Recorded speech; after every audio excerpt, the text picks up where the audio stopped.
Cut her loose, you fool. Those wolves are closing in.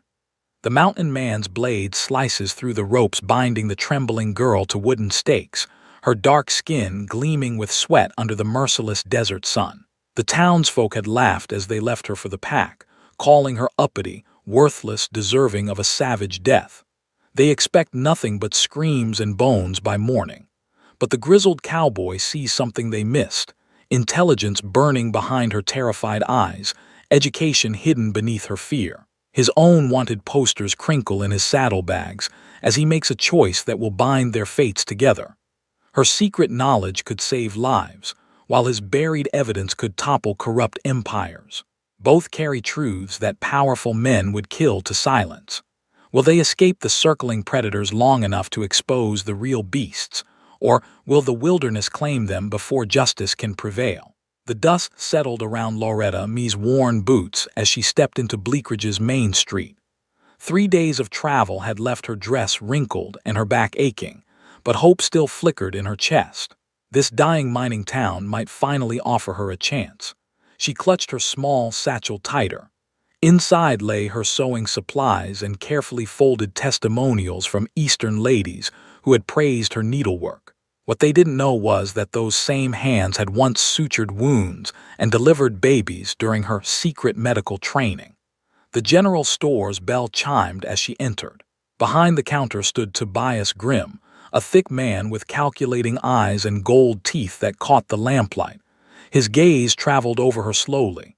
"I'm seeking work as a seamstress," she said, keeping her voice steady.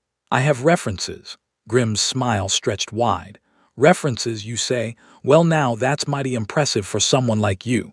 Heat rose in her cheeks, but she maintained her composure. "I do quality work, sir. My stitching is precise and my rates are fair." "Oh, I'm sure your talents are many." He leaned across the counter, his breath reeking of whiskey. "Perhaps we could discuss your skills privately. Tonight, after closing." The suggestion hung in the air like smoke. Loretta Me straightened her shoulders. "I believe there's been a misunderstanding. I'm here to offer professional services only." Grimm's expression darkened. "Professional? You forget your place, girl. I know exactly where I stand." She turned toward the door. "Good day to you." From the shadowed corner of the saloon across the street, Rhett Coulter watched the exchange through the grimy window. The woman carried herself differently than most who passed through Bleakridge. There was education in her posture, dignity in her bearing. It reminded him of things he'd tried to forget. He touched the folded papers hidden in his vest pocket. Evidence that could destroy a powerful man. Evidence that made him a target. 3 hours later, shouts erupted from the general store. Grimm's voice boomed across the street as he emerged, holding a silver pocket watch. "Thief! That woman robbed me." Sheriff Hayes appeared with suspicious speed, as if he'd been waiting nearby. His badge caught the afternoon sun as he strode toward the boarding house where Loretta Me had taken a room. "Search her belongings," Grimm demanded. "She took my watch when I refused her advances." Rhett's jaw tightened. He'd seen this dance before. The setup, the false accusation, the rush to judgment. Within minutes, Hayes emerged from the boarding house, holding the very watch Grimm had claimed was stolen. Found it in her satchel, plain as day. A crowd gathered like vultures sensing carrion. Loretta Me stood in their center, her back straight despite the accusations flying around her. "I've never seen that watch before in my life."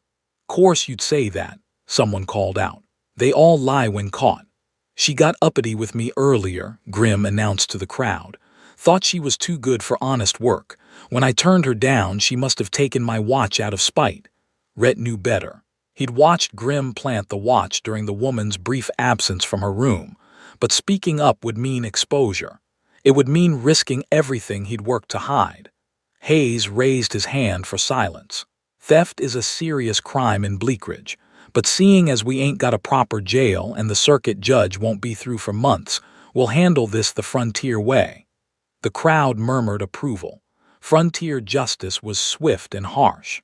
"You'll be taken outside town at dawn," Hayes continued. "Left for the wolves. Let nature decide your guilt or innocence." Loretta Me's composure finally cracked. "This is murder, not justice." "Should have thought of that before you stole from honest folk," Grimm said with satisfaction. That night, as the townspeople celebrated their rough justice with whiskey and cruel laughter, Rhett sat alone in his room above the saloon.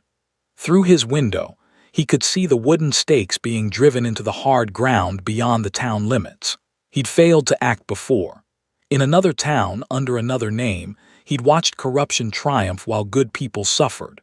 The weight of his cowardice had driven him into the wilderness, running from both his past and his conscience. From her window in the saloon below, Sadie LaRoche watched the same scene.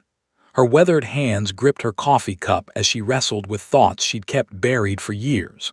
She'd seen plenty of rough justice in her time, but something about this felt different.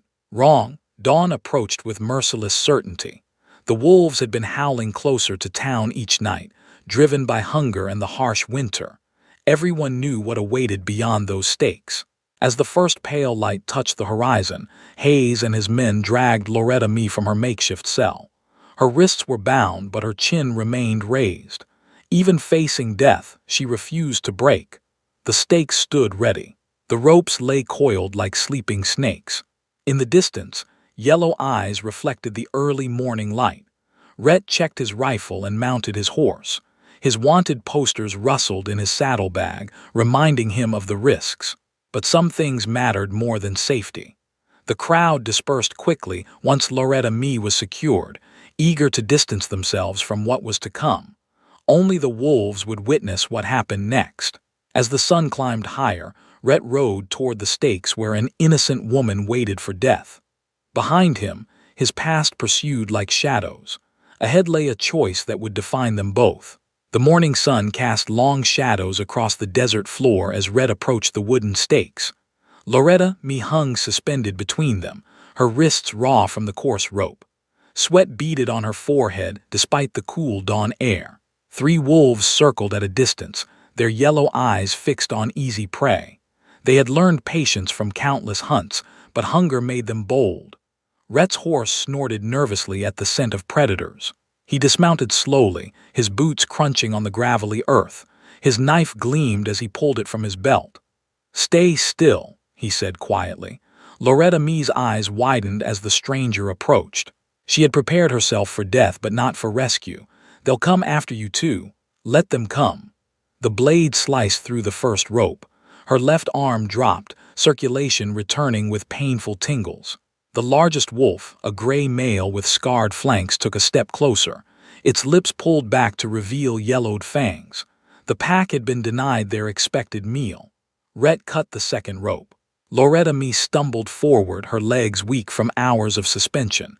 He caught her elbow, steadying her against his shoulder. "Can you ride?" She nodded, though her vision swam. "I think so." The wolves spread out, forming a loose triangle around them. Pack tactics honed by generations of successful hunts.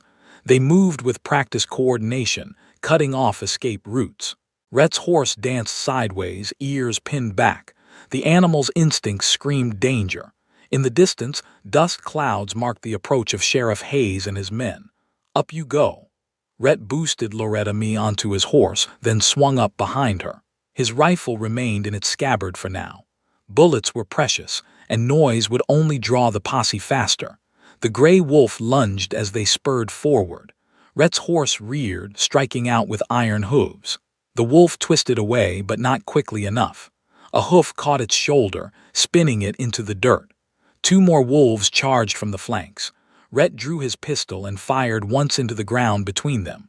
The sharp crack and spray of dirt sent them skittering backward, but they didn't flee far. The horse galloped toward the rocky canyon beyond town. Behind them, the injured wolf limped after its packmates, determined not to lose this meal. Blood dripped from its shoulder, leaving a crimson trail in the dust. "There," Hayes's voice echoed across the desert. The posse had reached the abandoned stakes. Gunshots cracked through the morning air. Bullets whined past Rhett's head as he urged his mount toward the canyon's narrow entrance. The rocky walls would provide cover and force their pursuers to follow single file. The gray wolf made one final desperate leap. Its jaws snapped shut on Rhett's left calf, teeth punching through leather and flesh. He roared in pain but stayed in the saddle. Loretta Mee grabbed his pistol from its holster. She twisted in the saddle and pressed the barrel against the wolf's skull. The animal released its grip and dropped away, unwilling to face the cold metal. Blood soaked through Rhett's boot. The wolf's teeth had found their mark, tearing muscle and sinew. Each stride of the horse sent fresh waves of agony through his leg. They reached the canyon just as the posse rounded the town's outskirts. The narrow passage swallowed them, red stone walls rising on both sides like the ribs of some ancient beast. "You're bleeding badly," Loretta Me said, twisting to examine his wound. "I'll live." But even as he said it, darkness crept at the edges of his vision. Blood loss and shock were taking their toll. The canyon wound deeper into the mountains, splitting into smaller passages and hidden valleys. Rhett had explored this maze during his weeks in Bleakridge, learning its secrets while planning his eventual escape. They climbed steadily, the horses breathing growing labored in the thin air. Behind them, the sounds of pursuit grew fainter as the posse struggled to follow their trail over solid rock. By midday, they had put miles between themselves and their hunters. Rhett guided his horse to a hidden spring he had discovered earlier, a small oasis tucked between towering stone walls. He slid from the saddle and immediately collapsed. His leg buckled beneath him, no longer able to bear weight. The leather of his boot had turned dark with blood. Loretta Me dismounted and knelt beside him. She examined the wound with practiced efficiency, her fingers probing gently around the puncture marks. "This needs immediate attention," she said. "The bleeding won't stop on its own." Rhett's breathing had become shallow and rapid. Fever was already beginning as his body fought infection. "Just need rest." "No," her voice carried unexpected authority. "You need medical care, proper medical care." She looked around the small canyon, assessing their resources: water from the spring, limited supplies in his saddlebags. No proper medical equipment except what frontier travelers usually carried. But she had something else. Knowledge that could save his life if she dared reveal it. The wolf bite had torn through major blood vessels. Without intervention, he would bleed to death within hours. Even if the bleeding stopped, infection would likely kill him within days. Loretta Me made her decision. She began rolling up her sleeves with the confidence of someone who had done this many times before. "What are you doing?" Rhett asked through gritted teeth. "Saving your life." Her hands moved with surgical precision as she prepared to reveal the secret she had guarded so carefully. Loretta Me knelt beside Rhett's motionless form, her trained eyes assessing the severity of his condition. His breathing had grown shallow, and his skin had taken on a grayish pallor. The wolf bite had done more damage than either of them initially realized. She pressed 2 fingers against his wrist, counting his pulse, rapid and thready, classic signs of significant blood loss. His boot was now completely soaked through, creating a small pool in the sandy ground beneath them. "Stay with me," she murmured, though he had already lost consciousness. From his saddlebags, she retrieved a small bottle of whiskey, some clean cloth, and a basic sewing kit. Standard frontier supplies, but woefully inadequate for what needed to be done. She would have to improvise with the precision her medical training had taught her. First, she needed to see the wound clearly. Using his knife, she carefully cut away the damaged leather of his boot and the torn fabric of his pants leg. The wolf's fangs had created 4 distinct puncture wounds, 2 deep and 2 shallow. The deeper wounds had penetrated muscle and possibly nicked the major blood vessels running along his calf. She examined each puncture with systematic thoroughness, her fingers probing gently but confidently. Years of anatomy studies guided her movements as she assessed the damage to underlying structures. The bleeding had slowed but not stopped completely. Working quickly, she cleaned her hands in the spring water, then poured whiskey over them as an additional precaution. Her movements carried the practiced efficiency of someone who had performed these procedures countless times before. "Forgive me for this," she said to his unconscious form as she poured whiskey directly into the wounds. Even unconscious, Rhett's body jerked at the burning sensation. She pressed clean cloth firmly against the wounds, applying direct pressure to control the bleeding while the alcohol did its work against infection. The deepest puncture worried her most. She could feel the damaged muscle beneath, torn and traumatized by the wolf's powerful jaws. Without proper surgical intervention, it might never heal correctly. He could be permanently lame. She made her decision. Using the tip of his knife, sterilized in the fire she had quickly built, she carefully extended the deepest wound. Her movements were precise and controlled, each cut deliberate and purposeful. This was surgery, not butchery. Rhett's breathing changed as her knife worked. His unconscious mind registered the pain even if he couldn't respond to it. She worked faster, knowing that consciousness might return at any moment. With the wound properly opened, she could see the full extent of the damage. The wolf's fang had indeed nicked the posterior tibial artery. Not a complete severation, thankfully, but enough to cause dangerous bleeding. Using thread from his sewing kit, she tied off the damaged vessel with surgical knots her professors had drilled into her memory. Each suture was placed with mathematical precision, bringing the torn edges together in perfect alignment. Blood flow restored, she murmured to herself, falling into the clinical language of her training. Muscle tissue viable, no sign of major nerve damage. She worked systematically through each layer of tissue, repairing what could be repaired and cleaning what could only heal with time. Her sutures were small and even, the work of someone who understood both the art and science of healing. As she worked, memories flooded back. Late nights in anatomy classes, dissecting cadavers by lamplight while her male classmates questioned her presence. The dean who had grudgingly allowed her to attend lectures but refused to acknowledge her achievements. The patients who had trusted her skill despite society's prejudices. She had earned her medical degree through twice the effort required of her male classmates. Every examination had been scrutinized more harshly, every diagnosis questioned more thoroughly. Yet she had persevered, driven by an unshakable belief that healing knew no boundaries of race or gender. The final sutures went in as the afternoon sun slanted through the canyon walls. She bandaged the wound with strips torn from her own petticoat, wrapping it firmly but not tightly enough to restrict circulation. Rhett's color had already begun to improve. His pulse, while still rapid, had gained strength. The immediate crisis had passed, but infection remained a serious threat. She prepared a poultice from plants growing near the spring, herbs her grandmother had taught her to recognize long before medical school had explained their antimicrobial properties. Traditional knowledge and modern science working together. As evening approached, Rhett's eyes fluttered open. He tried to sit up, but she pressed him back down with gentle but firm pressure. "Don't move yet. The sutures need time to set." He stared at her with confusion, then at his expertly bandaged leg. "What did you do? I saved your life." She sat back on her heels, exhaustion finally showing in her face. "You had arterial damage. Without surgical repair, you would have bled out within the hour." "Surgical repair?" His voice was barely a whisper. "You're a seamstress." "No," she met his eyes steadily. "I'm Dr. Loretta Me Washington. I graduated from the Women's Medical College of Pennsylvania 3 years ago. Top of my class." The revelation hung between them like morning mist, impossible to ignore yet difficult to accept. Everything he thought he knew about her had just been turned upside down. "A doctor," he repeated slowly. "I've been trying to establish a practice somewhere, anywhere that would accept me. But a black woman physician threatens too many people's assumptions about natural order."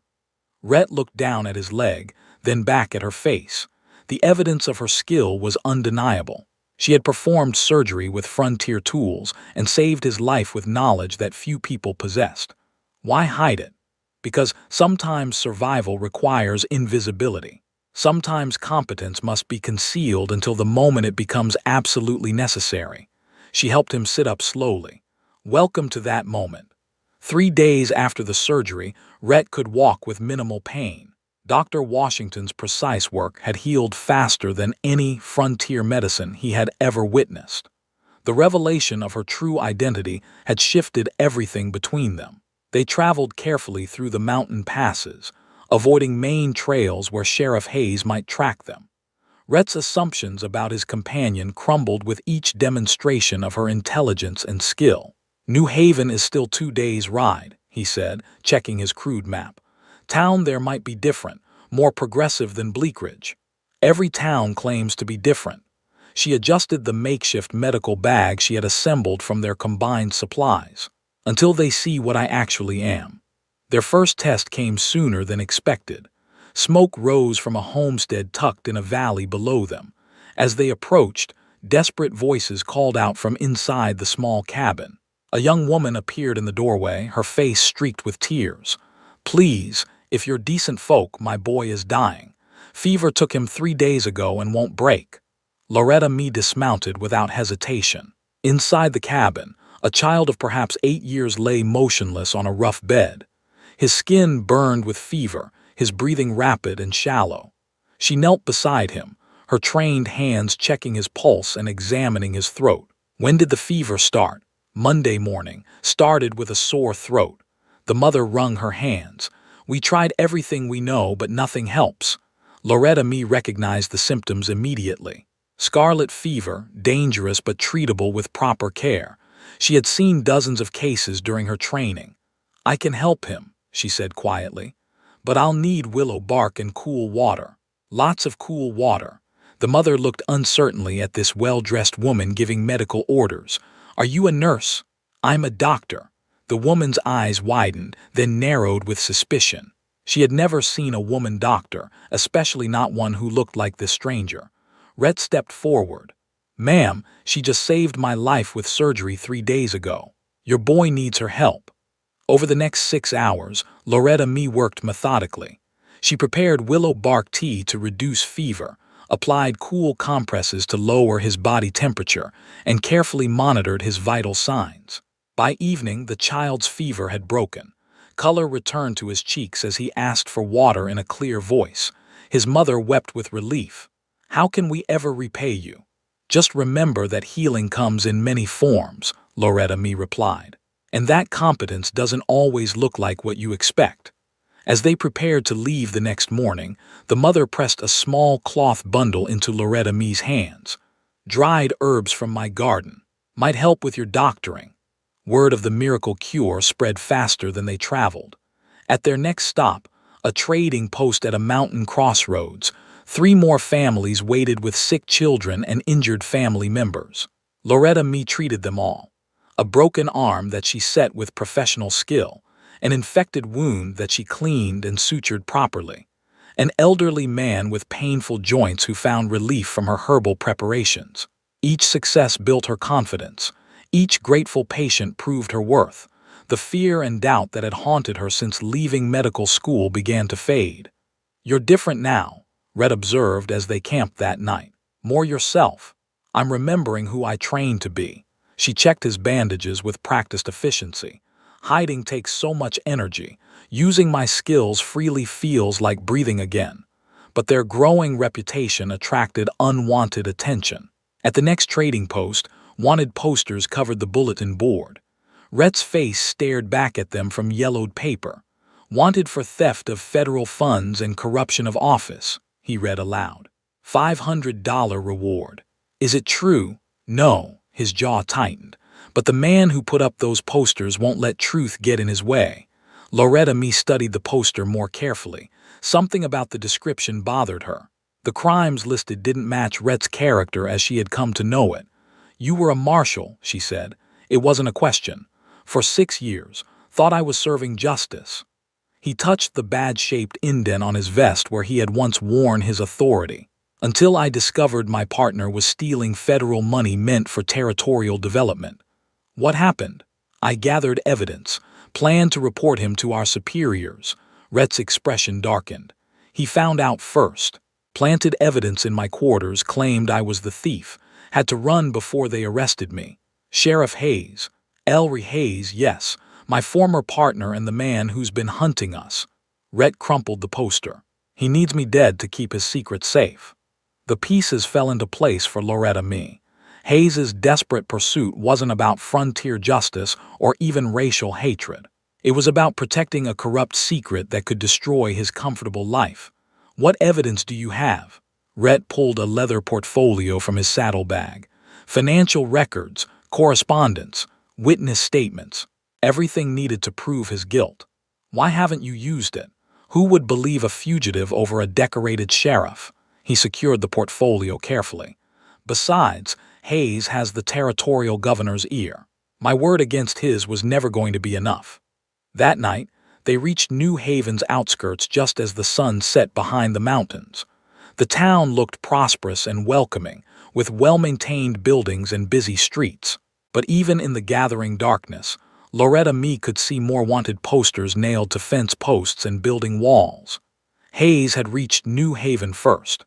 Their reputation as healer and protector had preceded them, but so had the price on their heads. New Haven's Main Street bustled with evening activity as Loretta Mee and Rhett rode into town.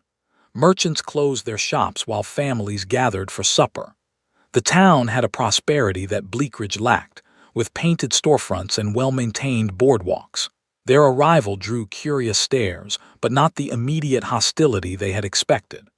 A few people recognized Loretta Mee from descriptions passed along by travelers, and word spread quickly that the healing woman had finally reached New Haven. Dr. Samuel Morrison, the town's aging physician, emerged from his clinic as they dismounted. His white hair and bent frame spoke of decades serving frontier communities, but his eyes remained sharp and interested.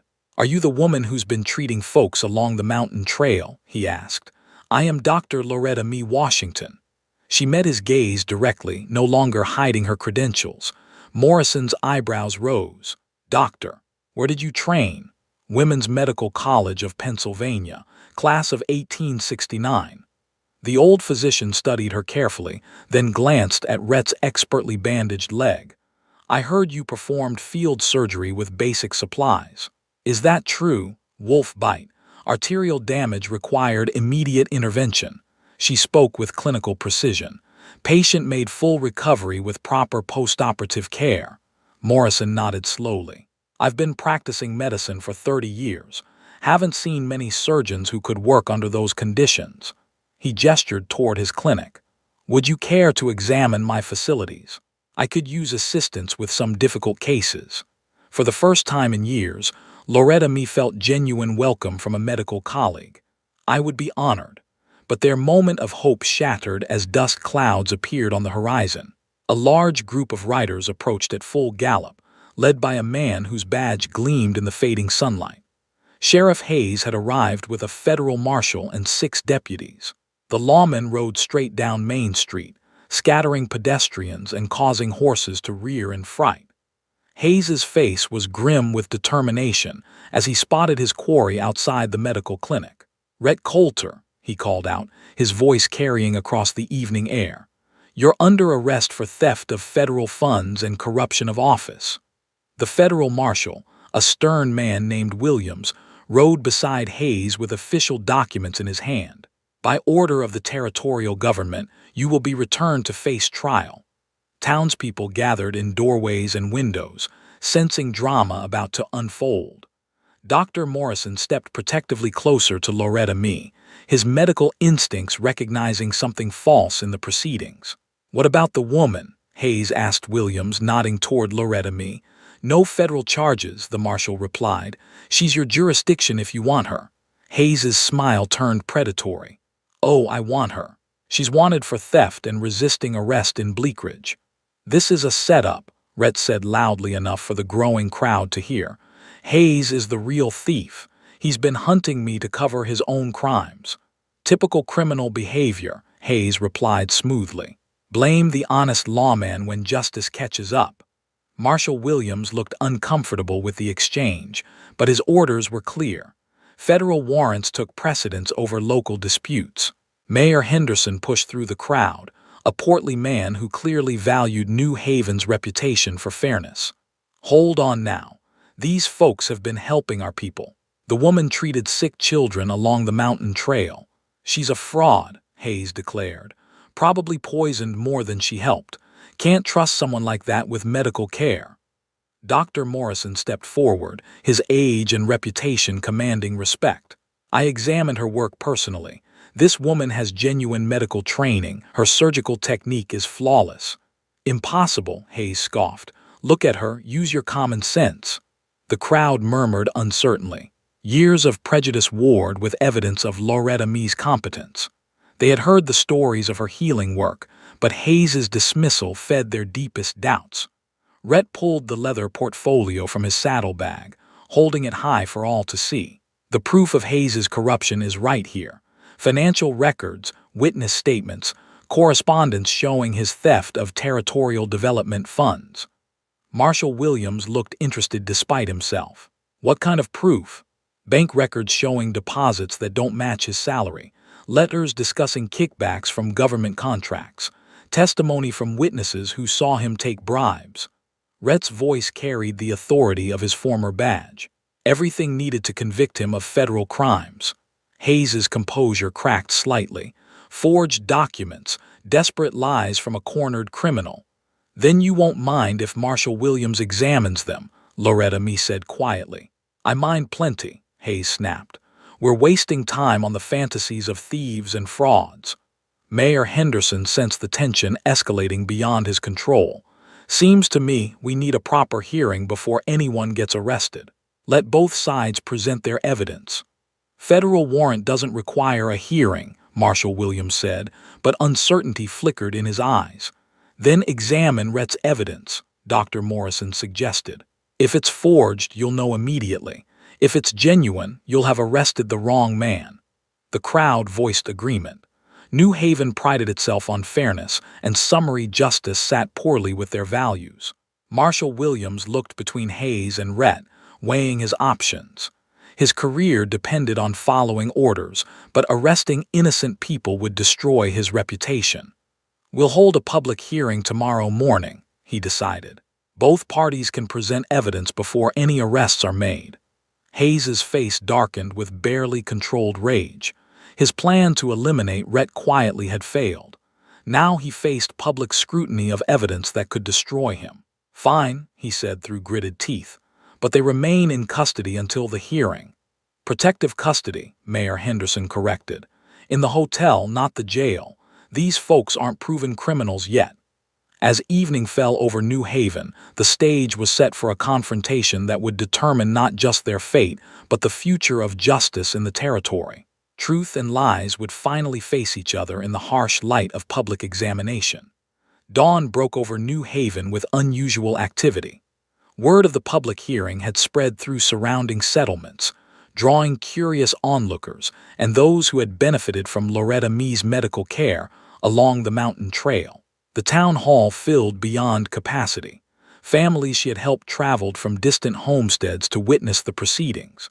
Dr. Morrison sat in the front row, his medical bag containing documentation of her surgical work. Marshall Williams called the hearing to order at precisely 9 o'clock.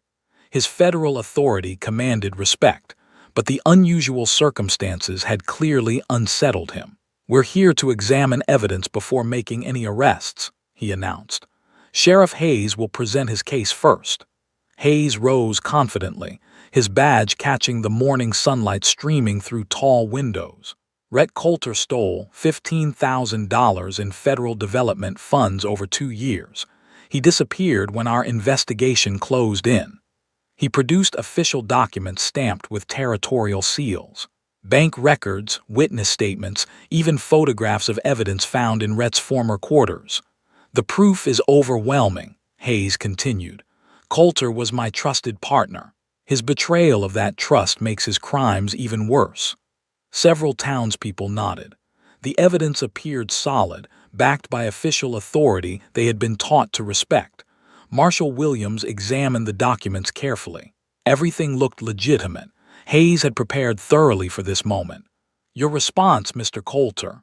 Rhett stood slowly, his bearing still carrying traces of his former authority. Everything Sheriff Hayes just showed you is fabricated evidence he planted to cover his own crimes. He opened his leather portfolio with steady hands. These are the real financial records. Bank deposits into Hayes's personal account that match exactly with missing federal funds. The first document showed a deposit of $3,000 into Hayes's account on the same day that amount disappeared from territorial coffers. The second showed another deposit matching another theft. Here's correspondence between Hayes and territorial contractors, Rhett continued. Letters discussing kickback payments for inflated government contracts. Marshall Williams studied the papers with growing interest. The handwriting matched samples of Hayes's official reports. The bank stamps were genuine. "Where did you get these?" Williams asked. "I was investigating irregularities in our district's finances when I discovered the pattern. Hayes was skimming money from federal development projects and splitting profits with crooked contractors." Hayes's face had gone pale. Forgeries. Obvious forgeries created by a desperate criminal. "Then you won't mind if we verify them with the banks," Dr. Morrison suggested from the audience. The crowd murmured agreement. Several people recognized the bank stamps and seals as genuine. But the hearing's pivotal moment came when young Timothy Peterson burst through the doors. The 8-year-old boy Loretta Mee had saved from scarlet fever ran straight to her side. "Ma says you're in trouble," he said loudly enough for everyone to hear. "But you saved my life when I was dying." His mother followed, carrying a crying infant. "Dr. Washington, my baby won't stop fussing. She's been sick all night." Without hesitation, Loretta Mee moved toward the child. Her trained eyes quickly assessed the infant's symptoms. Elevated temperature, labored breathing, distinctive rash beginning to appear. "She needs immediate medical attention," Loretta Mee announced. "Early-stage scarlet fever, same as your son had." The mother's face went white with fear. "Will she die?" "Not if we treat her properly. Dr. Morrison, I'll need willow bark extract and cool water for temperature reduction." She worked with swift efficiency while the entire hearing watched. Her hands moved with professional confidence, checking the baby's pulse, examining her throat, preparing proper medication. Within minutes, the infant's breathing eased. The fever began to break under Loretta Mee's expert care. "How did you know?" Dr. Morrison asked with genuine admiration. "Medical training, 4 years of study, 2 years of clinical practice." She continued monitoring the baby's vital signs. "Scarlet fever presents distinctively if you know what to look for." Marshall Williams watched the medical demonstration with growing understanding. No fraud could perform with such obvious competence. "Dr. Washington," he said formally, "would you explain your qualifications?" "Graduate of Women's Medical College of Pennsylvania, licensed physician with surgical training. I've been seeking a place to practice where my credentials would be accepted." Hayes made one final desperate attempt. "This is all theater. Trained monkeys can follow medical procedures." The insult hung in the air like gun smoke. Several townspeople shifted uncomfortably, recognizing the ugliness behind his words. Dr. Morrison stood slowly, his decades of respected service lending weight to his words. "Marshall Williams, I've practiced frontier medicine for 30 years. What I witnessed here today demonstrates surgical skill and diagnostic ability that few physicians possess." "The evidence speaks for itself," Williams declared. "Sheriff Hayes, you're under arrest for theft of federal funds and corruption of office." Hayes's hand moved toward his gun, but 6 federal deputies surrounded him before he could draw. His face contorted with rage and defeat. "The woman's still a criminal," he snarled as handcuffs closed around his wrists. "No," Williams replied firmly. "She's a doctor." 2 months later, Dr. Loretta Mee Washington hung her medical diploma in the front window of New Haven's expanded clinic. Patients of every background sought her expertise, drawn by competence rather than deterred by prejudice. Rhett Coulter pinned on a sheriff's badge, his name cleared and his integrity restored. His first official act was hiring Dr. Washington as the territory's medical examiner. The wooden stakes that had once held her as prey for wolves now served as fence posts around her clinic garden, where she grew medicinal herbs and trained young women in healing arts. Sadie LaRoche arrived from Bleakridge with news that Tobias Grimm's corrupt practices had been exposed after Hayes's arrest. The town was slowly learning that justice required more than prejudice and assumption. On quiet evenings, Rhett and Dr. Washington would sit on her clinic porch, watching the sun set behind mountains that had once threatened their lives. They had faced wolves, both animal and human, and emerged with something more valuable than survival. They had found their place in a world slowly learning that competence and character mattered more than appearance or assumption. Their partnership had proven that dignity and truth could triumph over prejudice and corruption. New Haven became known throughout the territory as a place where justice was measured by merit rather than bias, where healing hands were welcomed regardless of their color, and where two unlikely allies had rewritten the rules of frontier society. And that is all to the story for now. Please let me know where you are tuning in from. Perhaps we will create a story there. Consider liking this video and subscribing to our channel, and if you enjoy our content, click this video on your screen. I promise you it's worth watching. See you tomorrow.